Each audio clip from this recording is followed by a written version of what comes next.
Da cor da Da troca. cor do diálogo. Da cor da Da política. cor dos dados. Da cor da Da juventude. cor da Da educação. cor do legado. Da cor das mulheres.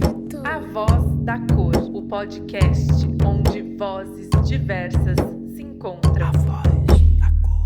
Olá, ouvintes! Sejam bem-vindas, bem-vindos e bem-vindes a mais um episódio do A Voz da Cor. Eu sou a Gabriela Araújo, eu sou uma mulher negra de pele clara, tô usando tranças com um nagô aqui do lado e também tem uns tererês. Tô muito feliz de estar aqui com vocês hoje e passo a palavra pro meu amigo Thales. Oi, Gabi. Não, também tô super feliz de estar aqui hoje. Eu sou o Thales Nota, eu sou um homem negro de pele clara, tô com cabelo grande, tá? Meu cabelo agora, pra quem não consegue imaginar, tô com cabelo grandão, assim, cacheado, mais ou menos na altura do maxilar. Tô bem empolgado pro tema de hoje, viu, Gabi?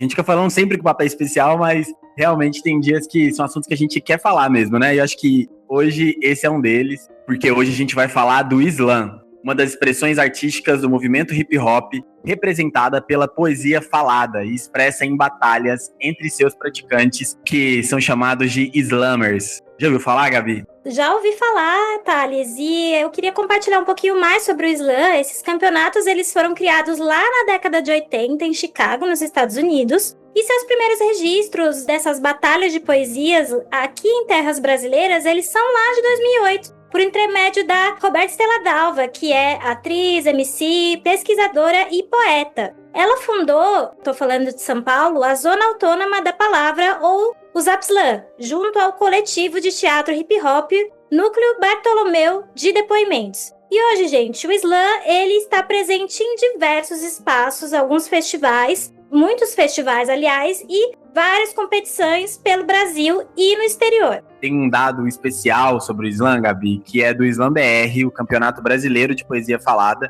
que registra cerca de 200 grupos de Islã espalhados pelo Brasil. A história brasileira, ela é muito forjada e contada a partir da oralidade, tanto africana quanto indígena, e tá na palavra cantada, né? Nesses repentes e ritmos que marcam muitos povos, muitas regiões do país, o Islã se posiciona como uma importante voz, que narra a dureza da vida urbana, principalmente em grandes centros, como São Paulo, que alimentam e inspiram principalmente jovens da periferia brasileira.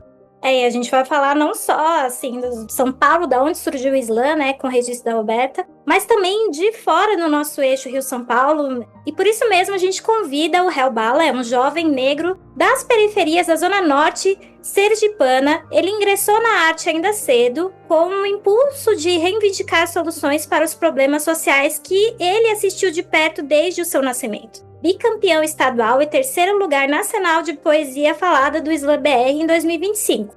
Também foi campeão estadual de freestyle e primeiro campeão da Copa Nordeste de MCs. Além disso, o Hel Bala também expressa sua visão de mundo pela música. Também a gente está com a Tairine Maurício, mestre em comunicação digital e cultura de dados pela Fundação Getúlio Vargas, com especializações em gestão estratégica de comunicação e marketing pela ECA, Escola de Comunicação e Artes da USP, e em Marketing Intelligence pela Universidade Nova de Lisboa. Atua como estratégia digitais de gestão de marca para o terceiro setor, que é a nossa sociedade civil organizada, né? As ONGs, muito conhecidas também. A Tairine, ela pesquisa temas como racismo algorítmico, influência digital e os impactos discriminatórios das redes. Seja bem-vinda, Tairine, seja bem-vindo, Hel Bala. Eu quero dizer que é uma alegria trazer esse tema para a Voz da Cor. Eu já fui educadora do ensino básico e uma das coisas que mais me encantava, que mais me relembra desses tempos de sala de aula, é quando eu levava os meus alunos para os campeonatos de Islã lá no Espírito Santo. Eu queria perguntar se está tudo certinho com as descrições de vocês, e eu já vou aproveitar esse gancho para vocês também fazerem a audiodescrição de vocês para contemplar todas as pessoas que estão nos ouvindo. A gente pode começar contigo, Tairine? Sou uma mulher negra, de cabelo curto, crespo, tenho muitos piercings. Quero muito agradecer pela oportunidade, agradecer por esse enaltecimento do movimento Islã, mas também pela oportunidade de falar um pouco da pesquisa, de estar dialogando aí com quem está ouvindo a gente. Eu sou o Hel Bala, um homem negro, magrinho, com traços indígenas fortíssimos, o famoso caboclo sergipano. Também estou muito feliz com o convite e poder contribuir com esse diálogo. Hel Bala, tem um trecho de um poema que você elaborou que diz: só pode dizer que o Nordeste venceu quando o geral estiver no mesmo patamar. que não é pra ver MC como eu tendo que se humilhar para poder ter lugar. O eixo não gosta porque nós tem rima. E se nós domina, é pra compartilhar. Vai matar ou vai morrer? Vai morrer ou vai matar? Nesse trecho você diz muito sobre essa descentralização do eixo Rio-São Paulo no slam hoje. Como você se vê nesse movimento e como você se encontrou nesses campeonatos, não só regionais, mas como você chegou no Slam BR? Véi, esse verso em específico é um grito de batalha elaborado por uma figura aqui de Sergipe, que é o Carro Hip Hop, e ele fez esse grito com base justamente no que tu falou, na descentralização. É isso, velho. Não tem como a gente falar de periferia, falar de negritude, sem se remeter à linguagem, né, velho? Linguagem é a base da forma que a gente enxerga o mundo. E quando a gente traz isso para o fluxo da oralidade brasileira, principalmente a periférica, como a batalha de rima, como o slam de poesia falada, a gente acaba percebendo uma segregação inegável por parte da linguagem, que é justamente essa ideia do meu sotaque, das minhas gírias, o meu dialeto. Tudo isso é amplo, no sentido de que, sem isso, eu não sei descrever o meu mundo. Eu descobri o mundo a partir do sotaque sergipano, das gírias sergipanas, do dialeto sergipano. E quando eu trago essa crítica para o Slam BR, eu trago essa crítica de uma maneira mais pesada, que eu falo: Slam BR, Slam da peste. O da peste também é uma gíria nossa, sabe? Todo ano no pódio sempre são 3 do Sudeste. Slam BR, Slam Sudeste. Reparação histórica, vou fazer um do Nordeste. O meu processo até chegar no Slam BR foi um processo de insegurança constante, porque, com todo o respeito do mundo, eu não me vejo nessa posição, entende? De um pódio do Slam BR, de um campeão estadual, de um bicampeão estadual. A primeira vez que eu competi um estadual de Slam, eu não queria ir, velho. Porque eu falei, velho, olha os nomes que tá nessa competição. E você quer que eu vá pra essa competição fazer o quê lá? Entende? E eu acho que o Slam foi muito esse caminho pra mim. O caminho de criação da autoestima. Como eu falei no início, quando ainda não estava sendo gravado, é justamente isso. A gente não se sente capaz de verbalizar nossa intelectualidade, sabe? Às vezes eu não tenho os dados de IDH, os dados de OCDE, mas aí eu viro e retrato que na minha rua o esgoto ainda é a céu aberto. Por mais que eu não tenha falado do IDH do ambiente em que eu estou inserido, isso comunica muito sobre o IDH de onde eu estou inserido. Então, a partir dessa perspectiva, o Slam mudou minha vida, velho. O Slam, ele meio que me disse, não, você tá maluco, pô. O que você tem a dizer tem sua importância, entende? A poesia falada e a arte no geral, ela pode traduzir esses dados, né? Essa realidade. É muito legal você falar um pouco disso, porque isso traduz muito o que o Da Cor pretende fazer, né? De fazer com que a gente entenda os dados no dia a dia e a gente se aproprie deles também, né? A gente consiga inverter a lógica. Democratização, né, velho? A democratização da língua é louco. Dado não é a mesma coisa que informação, necessariamente, né? Então, quando você está falando lá do IBGE, você está falando do dado, né? Quando você está falando da sua poesia falada, para falar do esgoto, para falar de um buraco, você está falando da informação. Então, de alguma maneira, pode ter certeza que você está ali vivendo o dado, né? Então, é incrível. E acho que ver a arte puxa para tantas coisas, como a Gabi falou, que faz a gente ficar curioso do lado de cá, viu, Rebala? De entender como que o Slam chegou na sua vida, assim. Que momento que você tava, e o que você tava vivendo até, né? Acho que, diferente de outros movimentos artísticos até, o Slam acaba falando muito sobre o seu tempo presente também. Então, queria te ouvir aonde você tava quando o Slam te encontrou e para onde você foi a partir daí. Eu vou fazer um link rápido, mas que é de um período longo da minha vida. Meu pai faleceu quando eu tinha 5 anos. Eu sou o mais novo de 6 irmãos negros. Minha mãe é uma mulher preta, mãe solo de 6 homens negros, inserida no contexto do bairro mais perigoso de Sergipe. Eu vivi a maior parte da minha infância no bairro com os piores índices do meu estado, de homicídio, tudo, velho. Tipo, eu vivia no Santa Maria, o Santa Maria era um escracho, entende? Confesso pra você que eu sou muito grato ao meu eu criança, sabe, mano? Porque o meu eu criança não calculou, velho. Ele não calculou. Talvez se eu tivesse a maturidade de calcular minha realidade, eu não estaria na arte. tudo em volta da minha realidade era contrário a estar na arte. Por isso, quando eu me refiro a esse fogo, eu digo que foi uma pretensão do meu eu criança. Meu eu criança era muito pretensioso. Eu sempre tive a pretensão de ser arte, sabe? Antes eu queria ser um astro do rock, aí depois eu queria ser um astro do rap. E não tinha ritmo, mano. Nós não tem cultura, nós não tem acesso a instrumento, nós não tem acesso à teoria musical, nós não tem acesso à música. Como se encaixa em uma base? Eu não sabia. Meu eu criança perdeu um pouco da pretensão a partir dessa falta de habilidades pela falta de cultura, entende? Daí eu me afastei dessa pretensão artística. Quando eu tinha 12 anos, pude comprar meu primeiro celular, eu vi um slam, mano, que foi uma poesia do Xamã, tá ligado? Te trouxe rap, mãe. Mano, essa memória é a memória mais viva da minha infância, porque foi quando eu olhei pra algo e disse, velho, não tem batida, não tem instrumento, não tem teoria, não tem nada. É relato e voz. Duas coisas que eu tenho. A partir daí, eu ingressei de verdade na arte e pude executar a minha pretensão de infância, tá ligado? Porque eu não falo nem sonho, mano. Eu falo pretensão mesmo, porque se o meu eu, criança, fosse matematicamente melhor, eu não estaria fazendo arte hoje, tá ligado? De repente a gente tá também gravando aqui e levando também as nossas lapadas, assim, acho que vou pra casa, assim, ouvindo essa frase de ter a pretensão de ser arte, que eu acho que é um caminho de pretensão mesmo, e precisa de um nível de coragem ou de insanidade mesmo ali, viu, Helbala? E me inspira muito te ouvir aí falar disso, e acho que você falou de uma parada de onde surge a inspiração, né, que você tava lá ouvindo o Xamã e falou, pô, eu não tenho os recursos, né? E sempre falo que eu preciso ter o recurso, preciso ter uma banda, preciso ter um instrumento, preciso ter dinheiro pra comprar uma guitarra, preciso ter dinheiro pra comprar uma bateria, preciso ter dinheiro pra comprar uma roupa, preciso ter dinheiro pra comprar isso, pra aquilo outro. E aqui no slam você disse que você tinha tudo que precisava, que, né, eu vou traduzir aqui livremente, tá, Helbala? Que era a indignação e a vontade de falar, né? Então, você abriu a boca e tinha muito o que dizer. Cara, incrível, incrível, assim. E agora, olhando pro que você já conquistou e pra onde você tá agora, você entende que o slam, ele é caminho para o quê, assim, na sua vida? Do que você pensa que o slam vai te conectar, ou que você sente que outras pessoas se inspiram em você e esperam que você se conecte ou continue no slam, ou você não se prende a ele como artista? Quem tá mais em que ele? Tá mais esse artista dentro do slam, o slam para além do artista? Como é que hoje você se definiria?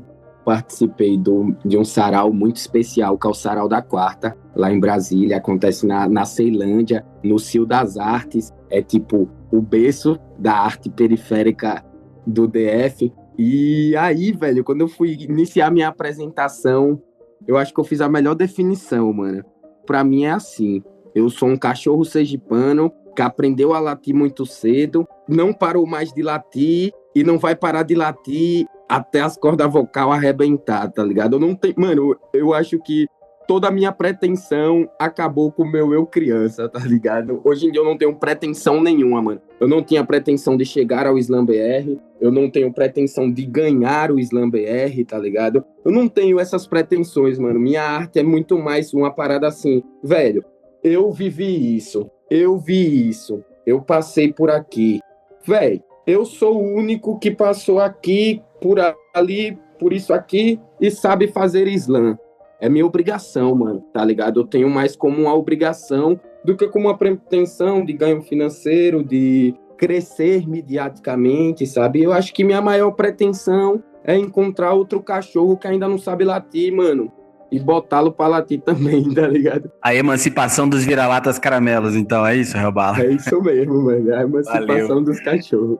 A título de curiosidade, Helbala, na sua primeira competição, quantos anos mais ou menos você tinha e qual que é a sua trajetória até hoje? Você sabe mais ou menos quantos campeonatos você já participou? Eu conheci o slam com 12 anos. Sergipe já é naturalmente pequeno, não é um grande centro, não é uma grande metrópole, sabe? Então as coisas aqui são difundidas numa lentidão maior, sabe? E com um alcance muito minimizado. Então eu não conhecia o cenário de rua do meu estado. Aqui no meu bairro, por exemplo, eu saí do Santa Maria por causa da violência, vim para a Zona Norte, que é o Fernando Collor, e no meu bairro a violência continuou presente, e o que eu tive contato de arte aqui eram raps de torcida organizada. E nesses raps o conteúdo é violência. tomamos uma camisa, quebramos não sei quem, vamos matar não sei quem, sabe? Era bem isso a visão que eu tinha da cultura de rua a partir do meu bairro. Eu só vim conhecer competições de rua com 16 anos, sabe? Eu passei 4 anos fazendo meu slam em casa.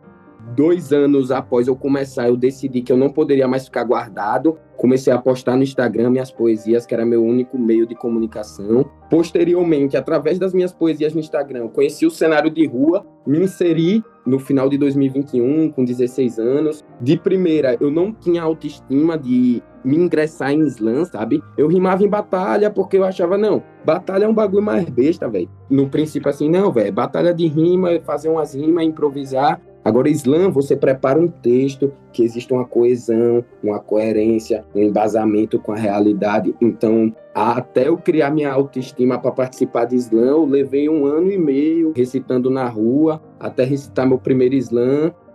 Inclusive, o primeiro slam que eu recitei na minha vida era uma seletiva para o estadual de slam, que eu fui só para recitar, acabei caindo no estadual, sabe? Não tentei o do ano seguinte, que foi em 2023, pela mesma falta de autoestima. Em 2024, eu tinha acabado de ser campeão estadual de freestyle, então, tava com a autoestima lá no alto, decidi tentar, fui campeão, e aí, velho, eu acho que eu nunca mais fico sem tentar o estadual de slam, enquanto eu souber recitar slam, sabe? Arrasou. Eu queria puxar até um dado, né, um fato que você compartilhou sobre o quanto que você acabou dividindo nas redes sociais um pouco sobre a sua produção poética. E com isso eu queria puxar a nossa outra convidada, a Tairine, que também fala sobre o slam, mas do ponto de vista da pesquisa, olhando essa relação digital com o slam. Aliás, temos, pessoal, que exaltar as pesquisas em ciências sociais, em comunicação, e por isso que a gente também trouxe a Tairine para falar aqui com a gente. Tairine, ela defendeu em seu mestrado a dissertação Entre o Verso e o Código, Imaginários Algorítmicos de Poetas Negras no Slam, no Instagram. Tairine, você podia contar um pouquinho pra gente da onde parte esse tema e como você se aproximou da cultura do slam e trouxe isso como temática de pesquisa? A pesquisa veio para mim a partir de tudo que eu vivi, né? Sou uma mulher negra, sou pobre também. Trabalho com comunicação digital há muito tempo, já tem mais de uma década. E sempre senti de diferentes formas, né? Tanto como usuária, quanto como pesquisadora, quanto uma profissional desse mercado, esse impacto da discriminação das plataformas e nas plataformas para pessoas negras, né? Então, a pesquisa nasce dessa minha curiosidade de entender, basicamente, de que forma a visibilidade é distribuída nas redes sociais. E aí, dentro desse contexto de produção de conteúdo, que conversa um pouco com o que o Helbala trouxe, né? Então, dos artistas publicando seus conteúdos com determinados objetivos e acompanhando o resultado dessa performance, de que maneira esses produtores são impactados por esses sistemas e por esses regimes de visibilidade.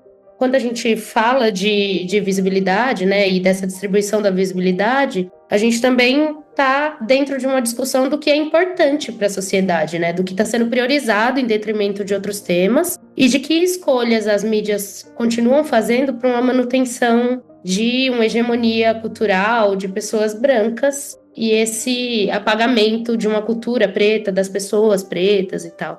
Queria olhar para isso e decidi olhar para o slam exatamente porque esse movimento chega como um movimento de reivindicação de direitos no Brasil, né? Então, ele é um movimento que está ocupado por mulheres, pessoas LGBT, pessoas fora do centro econômico e de um eixo Rio-São Paulo. Ele está ocupado por pessoas que estão ali para lutar por seus direitos e para expor questões sociais muito importantes sobre as quais a sociedade precisa falar e para as quais precisa olhar, né? E aí, olhei para as artistas negras desse movimento porque sentia que, para além dessa leitura política do mundo que elas trazem nas poesias, elas também levam isso para o ambiente digital. E aí me dava uma possibilidade de aprofundar a análise sobre conceitos e temáticas como discriminação online, racismo algorítmico, e aprofundar essa discussão sobre como corpos negros enfrentam determinadas violências dentro do ambiente digital, né? como ele trouxe, o Instagram pode ser esse caminho de visibilidade, né? Então, eu queria olhar para essa possibilidade, para a vivência dos artistas, mas também discutir como as plataformas ajudam ou prejudicam esse caminho aí. Dentro dessas entrevistas que você realizou com esses perfis, se você puder compartilhar quais eram os perfis dessas artistas também para a gente convidar os nossos ouvintes a ouvi-las, quais que eram as percepções delas nesse contexto das mídias digitais? Quais que foram alguns dos achados que você encontrou na sua pesquisa, Tairine? Essas mulheres, né, elas ocupam um papel importante dentro do Slam e também no ambiente digital. Eu conversei com a MC Martina, com a Milene e com a Tawane. Elas têm base de seguidores, né, que vão de 20 mil a 500 mil seguidores e têm uma atuação dentro desse ambiente também como parte do seu trabalho, assim. Inclusive fonte de renda e tal, né? Porque elas divulgam tanto as poesias quanto uma divulgação do movimento mesmo, né? Do Slam, do reforço da importância desse movimento artístico e trazem para as plataformas essas discussões importantes de raça, de feminismo, saúde mental nas periferias, um pensamento decolonial. Então, pautam temas que são importantes para a população negra também dentro desses ambientes digitais a partir da sua arte, né? E foi realmente um privilégio conversar com elas, porque elas estão nesse ambiente criando, mas também elas questionam o tempo todo os resultados para entender o que funciona melhor, por que funciona melhor, como elas lidam com o racismo dentro desse ambiente, como elas, de alguma forma, estabelecem uma certa negociação, que é muito comum para quem cria conteúdo, né? De qual é o limite entre o que elas esperam da sua arte, o que elas querem fazer e o que a plataforma parece querer e tal. E ainda assim, elas têm bastante sucesso, elas veem no Instagram isso que o Réu comentou, que eu comentei, essa oportunidade de crescimento, de chegar em novos públicos e também entendem essa plataforma como uma forma de se conectar com quem já conhece o seu trabalho, com quem é importante, né? Então, esse reconhecimento passa por um lugar não só pelo número de seguidor, de visualização, de alcance, mas também pelo impacto. Em chegar, por exemplo, em escola, em chegar em praça, em chegar nas ruas, em ser reconhecida, em ser chamada para evento, em ser referência. Então, é um trabalho duplo aí, que é a da artista nesse mundo offline, desse trabalho, mas também no mundo digital de ter uma potencialidade, né? Uma amplificação desse trabalho que elas fazem. Quando foi que você entrou em contato com o Slam, Tairine? Assim, como é que surgiu o Slam para você? Eu tô aqui em São Paulo, né? E aqui em São Paulo a gente tem alguns grupos bem fortes de Slam. No Sesc, no Capão. Então, circulando pelo território, eu tive a oportunidade, porque é isso, a expressão artística negra, né? Acabei entrando em contato com o Slam assim. Não sou uma poeta, não sou um artista, mas admiro e entendi nesse lugar um lugar de potencial mesmo, de ouvir artistas para falar de uma subjetividade. Porque do olhar, né, do lugar onde eu parto na pesquisa, eu não olho só para como o algoritmo funciona, mas sim que relações se constroem, né, na nossa troca com o algoritmo. O ser humano imagina coisa quando se encontra com qualquer coisa no mundo. O ser humano imagina, dá nome. E, inclusive, muito bonito isso que o Rebala falou de dar nome para as coisas é criar as coisas, né? É ter voz, assim. O ser humano faz isso com tudo, inclusive com as tecnologias. Meu trabalho parte dessa premissa, né, de entender subjetividade para assim entender como funciona o sistema e como o ser humano reage diante dele e o que isso gera no próprio sistema. E aí, conversar com artistas me deu uma possibilidade de ampliar esse olhar, já que eles têm uma leitura muito rica do mundo, né? Tanto do que o mundo é, quanto do que ele pode ser. Tem um contexto interessante, né, Tairine, de que antes, quando o Helbala fala que ele ia pra rua, né, para poder falar suas primeiras poesias, colocá-la pro público, né, de uma maneira geral, agora isso é feito na internet, né, são as praças virtuais, né, a gente tá vendo isso amplificado, então fazer dentro de casa é hoje uma espécie de esquina onde eu vou encontrar um monte de gente, né, milhares, centenas de pessoas, então tem uma chance de levar para muito mais longe suas ideias. Recentemente, aqui no Da Cor, a gente entrevistou o Rafael, lá da Condzilla, e ele trabalha em um instituto, lá no Instituto Condzilla, numa escola para criadores de conteúdo, basicamente para poder ensinar, né, esses esses próximos talentos da música, do rap, da música negra, a serem artistas no tempo de internet, né? Então acho que você traz muito esse olhar. Eu acho que hoje, quando a gente provoca esse encontro aqui entre o Helbala e a Tairine, é pra gente refletir também, como eu falei, né? O slam é muito sobre o tempo presente, né? Então o tempo presente hoje obriga praticamente, assim, o artista a estar em momentos virtuais. E aí eu quero voltar isso com uma pergunta pros dois. Se dá para ser um artista nesse sentido, principalmente aqui, né, um slammer, sem ter o apoio da internet ou sem ter essa potência das redes sociais. Vou nem falar que precisa dela para existir, porque acho que não precisa, mas precisa dessa potência, dessa vitrine, e aonde que ela entra, né? Seja como aliada ou seja como vilã, se é que ela pode ser chamada assim. Eu conheço o Rafael, inclusive, e eu vi esse episódio, muito, muito legal.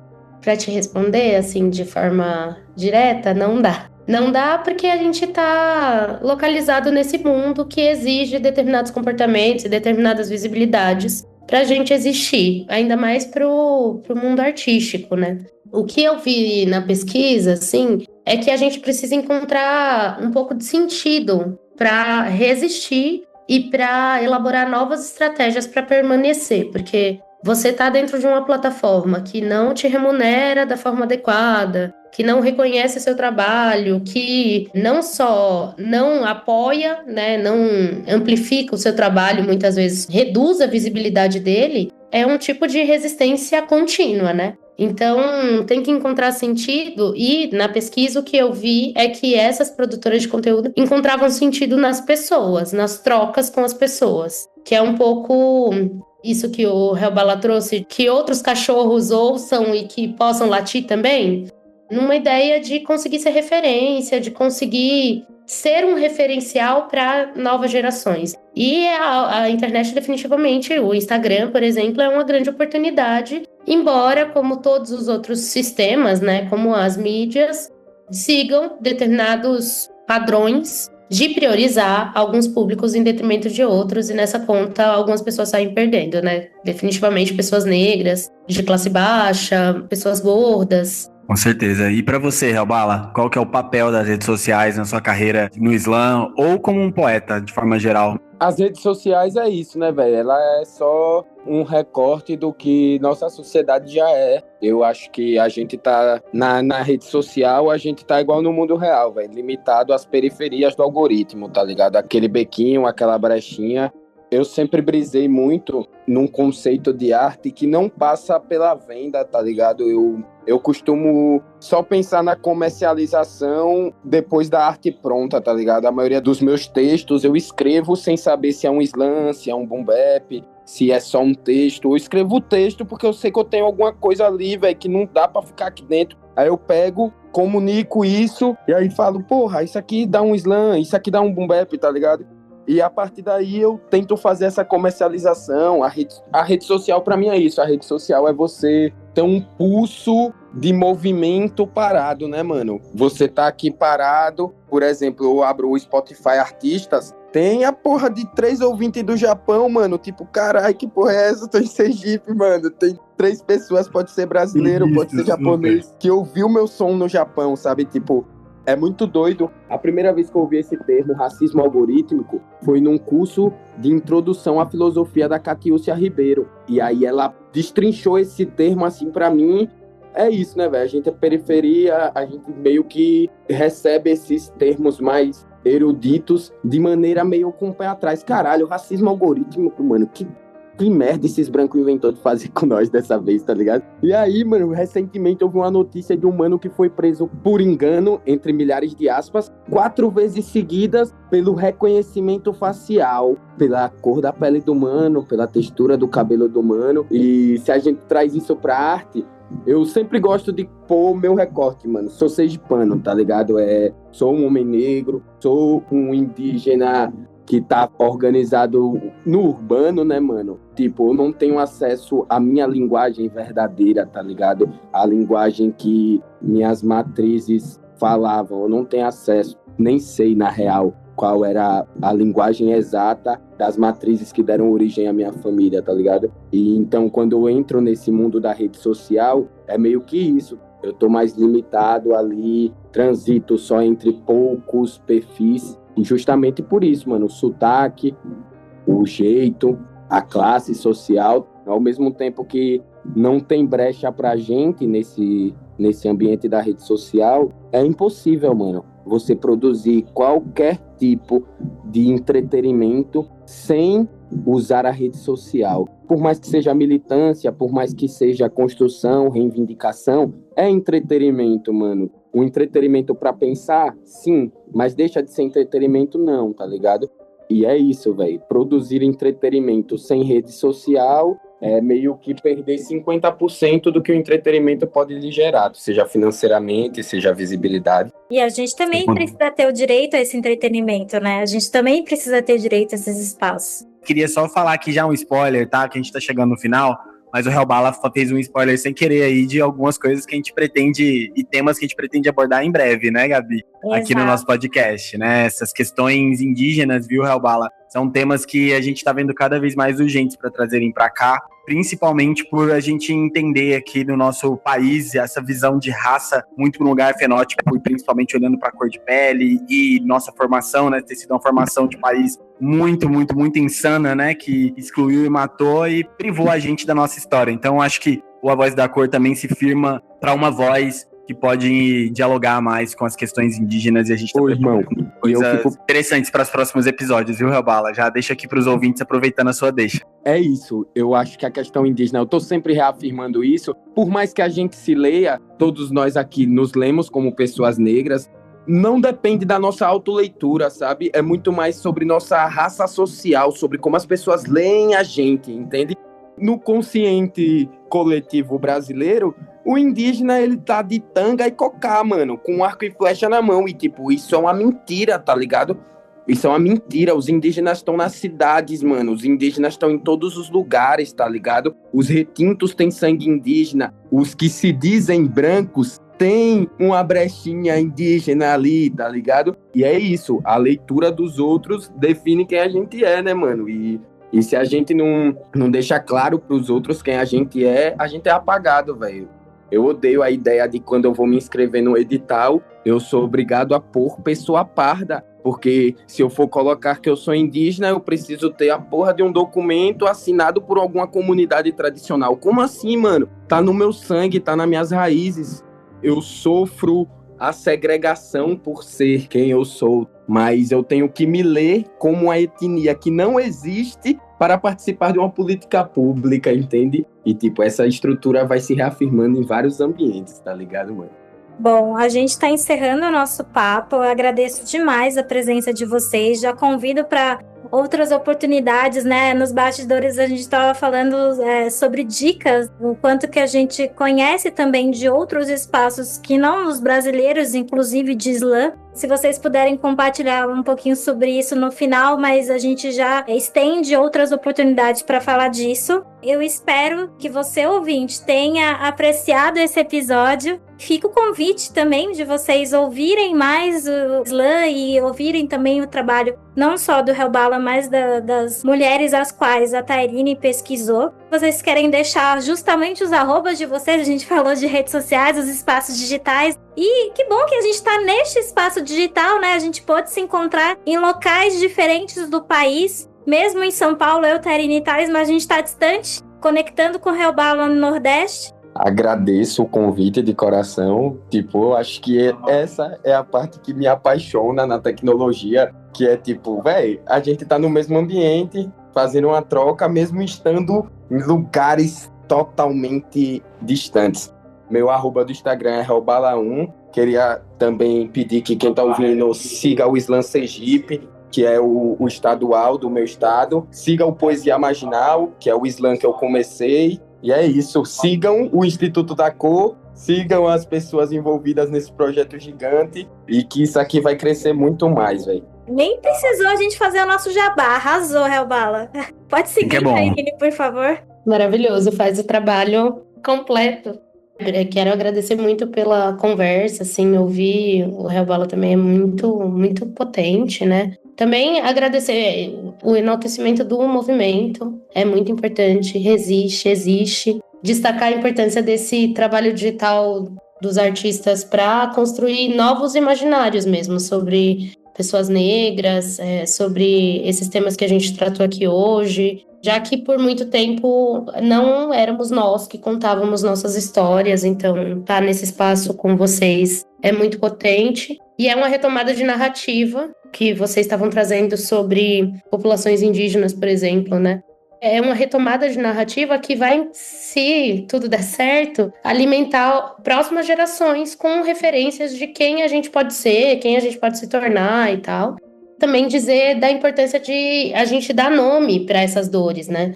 Racismo algorítmico, discriminação online, são nomes que a gente dá para algumas dores, mas que a gente sente na pele, que é um pouco do que o Hel trouxe, assim, a gente sente na pele todos os dias. Dando nome, olhando para isso em profundidade, a gente consegue cobrar ações para encaminhar essas coisas, né? Deixa meu arroba, Tairine Maurício, principalmente no LinkedIn. Acabei de defender a dissertação, então estou nesse momento de divulgar um pouco dos resultados, de pensar em encaminhamentos, porque também quero devolver esse conhecimento para a sociedade e é isso, pensar o que a gente pode fazer junto para melhorar nossas vidas e melhorar as vidas de quem vem aí. É isso aí, e este episódio fica por aqui. Mas no próximo mês, você já sabe, a gente tá de volta. Os episódios do Da Cor saem toda última quinta-feira do mês. E se você chegou até aqui e ainda não conhecia o nosso trabalho, os nossos outros episódios, corre lá no seu tocador de música preferido e maratona todos os nossos episódios disponíveis. E não se esqueçam, como bem disseram os nossos entrevistados, de seguir o @Instituto_da Cor no Instagram e no TikTok para não perder nenhum lançamento dos próximos episódios.